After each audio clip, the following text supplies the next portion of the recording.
Once again very warm welcome to all of you my dear future officers। आज हम लोग discuss करेंगे M Laxmikant के समरी का जो चैप्टर है प्रेसिडेंट उसको सॉरी प्राइम मिनिस्टर उसको प्रधानमंत्री चैप्टर को। काफी इंपॉर्टेंट है ये सेशन। अभी के समय में वैसे भी प्रधानमंत्री से रिलेटेड क्वेश्चन ज्यादा आते हैं क्योंकि ट्रेंडिंग चले हुए रहते हैं अभी के समय में न्यूज़पेपर में। तो न्यूज़पेपर्स को कभी भी रिलेट किया जाता है करंट अफेयर से, और करंट अफेयर्स से पॉलिटी अगर क्वेश्चन पूछेगी तो प्रधानमंत्री से डेफिनेट क्वेश्चन आते हैं। तो आप इसी को आज डिस्कस करने वाले हैं हम लोग। बट बिफोर टू बिगिन, अगर आपको ऐसा लगता है कि चैनल डेडिकेटली वर्क कर रही है आपके लिए आपके एग्जामिनेशन पॉइंट ऑफ व्यू से, तो चैनल को प्लीज सब्सक्राइब और शेयर जरूर कीजिएगा, क्योंकि आप में से 85% लोग बिना सब्सक्राइब किए चैनल को देखते हैं। तो प्लीज सब्सक्राइब कीजिएगा आप चैनल को। चलते हैं अपने टॉपिक की तरफ। सबसे पहले एक चीज आपको क्लियर करवा दे, और पहले भी किया गया हुआ है कि हमारे जो प्रेसिडेंट साहब होते हैं, जो हमारे प्रेसिडेंट साहब होते हैं वो होते हैं यहाँ पर कार्यकारी प्रमुख जो है वो होते हैं हमारे प्रेसिडेंट साहब, ठीक है।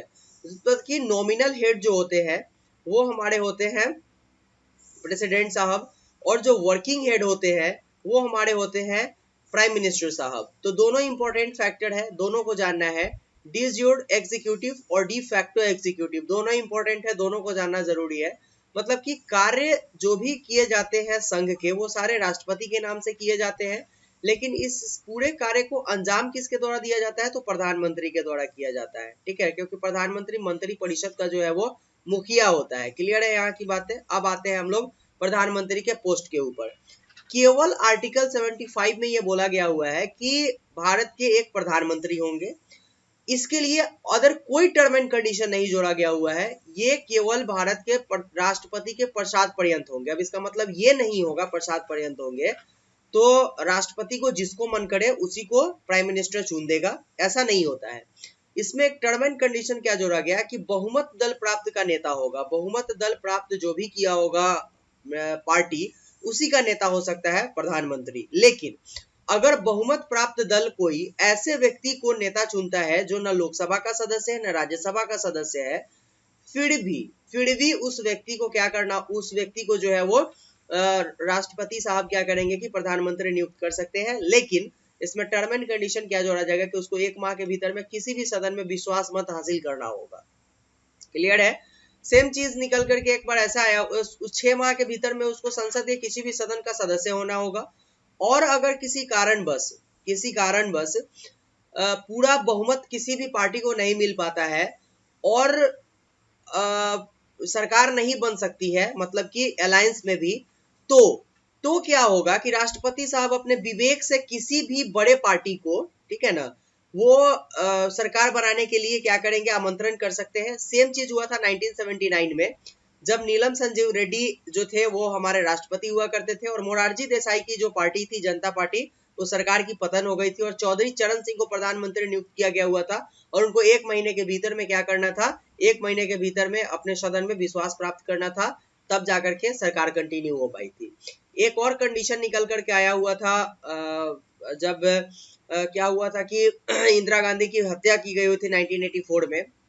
उस वक्त क्या हुआ कि ज्ञानी जैल सिंह जो थे राष्ट्रपति थे, और राजीव गांधी को प्रधानमंत्री कार्यवाहक प्रधानमंत्री के रूप में नियुक्त कर दिया गया था। और टर्म एंड कंडीशन क्या जोड़ा गया कि अगर किसी कारणवश अगर कहीं पे भी प्रधानमंत्री की मृत्यु हो जाती है और सत्ताधारी दल का नेता अगर किसी व्यक्ति को, मतलब कोई सदस्य को अगर अपना प्रधानमंत्री नियुक्त करना चाहता है, अपना मुखिया नियुक्त करना चाहता है, तो राष्ट्रपति के पास मजबूरी होती है कि वो उस व्यक्ति को प्रधानमंत्री नियुक्त कर देंगे।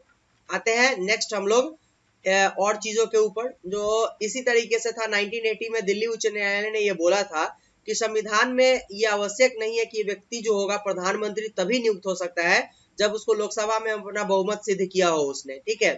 तो अगर वो लोकसभा में अपना बहुमत सिद्ध नहीं किया हुआ है और ऐसा कंडीशन क्रिएट हो जाता है कि सरकार नहीं बन पा रही है, तो राष्ट्रपति अपने स्वेच्छा से जो सबसे बड़ी पार्टी होगी उसको निमंत्रण देते हैं, क्या करने के लिए, सरकार बनाने के लिए। सेम चीजें इस सब सारे सिचुएशन में हो चुकी थी। अगर 1997 में उच्चतम न्यायालय के स्टेटमेंट के ऊपर आए, तो उच्चतम न्यायालय सर्वोच्च न्यायालय ने यह बोला था कि अगर कोई व्यक्ति किसी भी सदन का सदस्य नहीं है, मतलब कि लोकसभा और राज्यसभा का, तो भी उसको प्रधानमंत्री नियुक्त किया जा सकता है। टर्म एंड कंडीशन ये जोड़ा गया कि उसको 6 माह के भीतर में किसी भी सदन का सदस्य होना अनिवार्य होगा। क्लियर है यहाँ की बात है। सेम चीज ऐसे निकल करके आया हुआ था देवगौड़ा, मनमोहन सिंह वगैरह के समय में, यही चीज निकल करके आया हुआ था। शपथ, पदावधि व वेतन के ऊपर अगर आप आइएगा तो सबसे पहले जो है वो पद की गोपनीयता की शपथ हमारे प्रधानमंत्री लेते हैं, उनको राष्ट्रपति ये शपथ दिलवाते हैं। इसमें टर्म एंड कंडीशन क्या जोड़ा गया हुआ था कि प्रधानमंत्री गोपनीयता की शपथ के रूप में ये बोलते हैं कि मैं ईश्वर से शपथ लेता हूँ, ईश्वर की शपथ लेता हूँ, ये जो मेरे जो विचार होंगे, जो मेरे वो जो भी मेरे विचार के लिए लाया जाएगा, जो संविधान के लिए अनुरूप होगा, हम उसी के साथ काम करेंगे, उसके अगेंस्ट में कोई काम नहीं करेंगे। इसके बाद प्रधानमंत्री के कार्यकाल कहीं भी निश्चित नहीं है कि वो कितने समय के लिए रहेंगे, लेकिन अगर ये प्रसाद पर्यंत रहे राष्ट्रपति के, तो राष्ट्रपति के पास ऐसा भी पावर नहीं है कि वो जब चाहे प्रधानमंत्री को निकाल दे और जब चाहे प्रधानमंत्री को सिलेक्ट कर ले। इसके लिए क्या होगा कि प्रधानमंत्री को जब तक लोकसभा में बहुमत प्राप्त होगा तब तक वो इस पोस्ट को कंटिन्यू कर सकते हैं। जैसे ही उनका विश्वास मत खत्म हो जाएगा लोकसभा में, उनकी सरकार खुद ब खुद खत्म हो जाएगी। प्रधानमंत्री के वेतन के ऊपर अगर आप आइएगा तो प्रधानमंत्री के वेतन समय समय पर चेंज होते रहते हैं, इसलिए इस पोर्शन को ही हम लोग डिस्कस नहीं करेंगे, क्योंकि हो सकता है ये वीडियो को कोई 15 साल के बाद देखे और आज अगर हम ये बोले कि 3000 रुपये प्रति माह वेतन हो गया है उनका और 1.5 लाख रुपए प्रति माह उनका वेतन हो गया हुआ है, तो कहीं से भी ये सही नहीं होगा। इसलिए आप जब भी इस वीडियो को देखें तो अपना कमेंट जरूर किया कीजिए कि अभी प्रेजेंट में हमारे जो हमारे प्रधानमंत्री है, जो उनका क्या है, उनका वेतन कितना चल रहा है अभी, तो आप कमेंट करते हुए चलिएगा।